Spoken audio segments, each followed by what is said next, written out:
अब बात करते हैं खेसारी लाल यादव के नए गाने के बारे में और उस गाने पे बहुत ज्यादा खराब रिस्पांस मिल रहा है। आपको बता दें खेसारी लाल यादव के गाने आने से एक दिन पहले पवन सिंह का गाना आया था और उस गाने पे क्या जबरदस्त रिस्पांस मिला था। हर जगह ट्रेंडिंग, मिलियंस में व्यूज और उस गाने का क्या क्या रिकॉर्ड बना था वो पिछले वीडियो में बात किए हैं। अगर आपने नहीं देखा तो जाके देख लीजिएगा। अभी बात करते हैं खेसारी लाल यादव के बारे में जिनका 2 दिन पहले गाना रिलीज हुआ और वहां पे आप देख सकते हैं 1 मिलियन व्यूज भी पूरा नहीं हुआ है और लोग खेसारी के फैंस पे सवाल उठा रहे हैं कि ना खेसारी लाल यादव के फैन अब उतना ज्यादा दम वाले नहीं रहे। तो हम आपको बता दें इस गाने को उस माहौल में ही रिलीज किया गया कि उस समय किसी को गाना सुनने का मन नहीं था। मतलब पहलगाम वाले एकदम पीक मुद्दा में इस गाने को डाल दिया गया। जो लोग जो हैं वो इस गाने को नहीं सुने क्योंकि मस्ती मजाक का मूड रहेगा तब ना, लेकिन ऐसा बात नहीं है। खेसारी लाल यादव के फैंस में खूब दम है और जब ये रंगदारी गाना आएगा तब पता चल जाएगा क्योंकि खेसारी लाल यादव का ये वाला गाना जो है वो बहुत बड़ा गाना है और इस पे फुल वीडियो हम जरूर से बनाएंगे। बात करते हैं सबसे पहले पवन सिंह के बारे में। यहाँ पे कल तो आप इनका गाना सुने ही थे, किस तरीके से वायरल हो गया था। एक बार और गाना सुनाते हैं आपको। आगे सुझात उखड़ी है, पीछे प्रियांशु बटोरी है। बस इसको ही जो सबसे पहली बार वायरल किए थे वो इंटरनेट पे अपना वीडियो अपलोड करते हैं जिसमें माफी मांगते रहते हैं कि नहीं मेरा वीडियो वायरल करने का मकसद नहीं था, मेरा मोबाइल बहुत सारे लोग चलाते हैं उसी में से कोई वायरल कर दिया। एग्जैक्टली क्या कहा आप सुन लो। तो एकरा खातिर हम माफी चाहतनी, ई चीज के हम नहीं कइले, हमरा आईडी से भइल बा, एकरा खातिर हम माफी चाहतनी दिल से। जैसे ही ये वाला वीडियो इंटरनेट पे आया लोग एकदम खुश हो गए कि अरे चलो यार ये तो एआई वाला वीडियो था। ना पवन सिंह ऐसा थोड़े गा सकते हैं, वो तो सरस्वती पुत्र हैं, वो एआई वाला वीडियो था।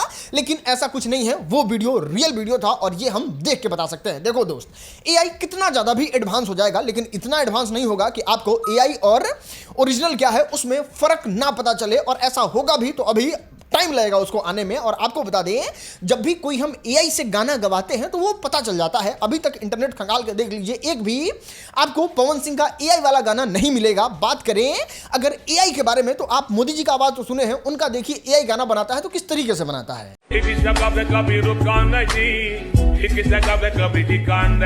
इतना ही नहीं, अगर आपके पास थोड़ा सा भी आईक्यू होगा तो आप फोटो को भी बहुत आसानी से पहचान सकते हैं जो एआई से बनाया गया है। लेकिन आजकल ट्रेंड आ गया है कि अरे कुछ भी गलती हो जाए सीधे उसका ठिकड़ा जो है वो एआई पे फोड़ दीजिए। मतलब आप कितना बड़ा भी गलती कर दीजिए, कुछ भी आपका वायरल हो जाए तो ना हम नहीं है वो एआई न था। चलो अच्छा हुआ त्रिशा मधु वाले जमाने में एआई नहीं था, नहीं तो ये भी कहती हम थोड़े थे यार। वो तो एआई से कोई एडिट करके और उसको वायरल कर दिया और वायरल करने पे ही और वीडियो बनाने वाले पे ही केस हो जाता है। चलो दोस्त अब बात करते हैं भोजपुरी गायक टुनटुन यादव के बारे में। आपने देखा होगा आज से कुछ दिन पहले इनका एक वीडियो वायरल हो गया था जिसमें बहुत सारे लोग इस बात को एकदम कह रहे थे कि हाँ देखो टुनटुन यादव बहुत जातिवादी गाना गाते हैं, जिसकी वजह से ये छपरा में प्रोग्राम करने गए थे तो लोग वहां पे नाराज हो गए और इनको पीट के वहां से भगा दिया गया। कुर्सी उर्सी टूटने वाला वीडियो भी इंटरनेट पे बहुत ज्यादा वायरल हो रहा था और जैसे ही ये बात टुनटुन यादव के पास पहुंचा वो भी शो में ही इस बात को क्लियर करते हुए बताया कि ऐसा कुछ नहीं है। छपरा में जब हम प्रोग्राम करने गए थे तो उस दिन बहुत ज्यादा टाइट लगन था और हमको 3-4 जगह जाना था तो हम जल्दी शो करके तेजी में निकल रहे थे। तो वहां पे भी शो जब कंप्लीट हुआ तो हम दूसरे लगन में दूसरे न्योता करने के जाने के चक्कर में कह रहे थे कि जल्दी गाड़ी खोलो, जल्दी भागो यहां से दूसरे में पहुंचना है और उसको किसी ने काट पीट के वायरल कर दिया। ऐसा कुछ नहीं हुआ था। 18 तारीख का एक मेरा शो था छपरा में, है ना, बड़ौरा छपरा में। ये टीम रहे और उस दिन हमारे और 3 आदमी के न्योता रहे। एक रिडू भैया के बहन के भी शादी रहे, द्वार से होकर कोई रही तो हम ओजा बहुत तेजी में भागल बानी, कहते कि भाग जल्दी चले के बाद।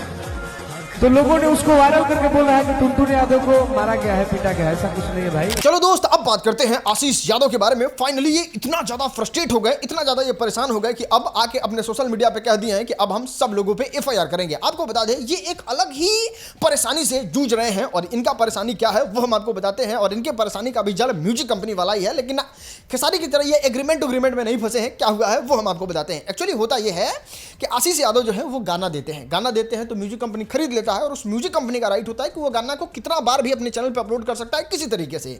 तो अब हो ये रहा है कि जब आशीष यादव का कोई नया गाना आ रहा है तो नया गाने पे जो थंबनेल में फोटो रह रहा है उस फोटो को लेके पुराना म्यूजिक कंपनी वाला जो पहले गाना लिया है वो नया फोटो नया थंबनेल के साथ गाना रिलीज कर दे रहा है। अब इससे ऑडियंस कंफ्यूज हो जा रहा है कि कौन नया गाना है कौन पुराना गाना है।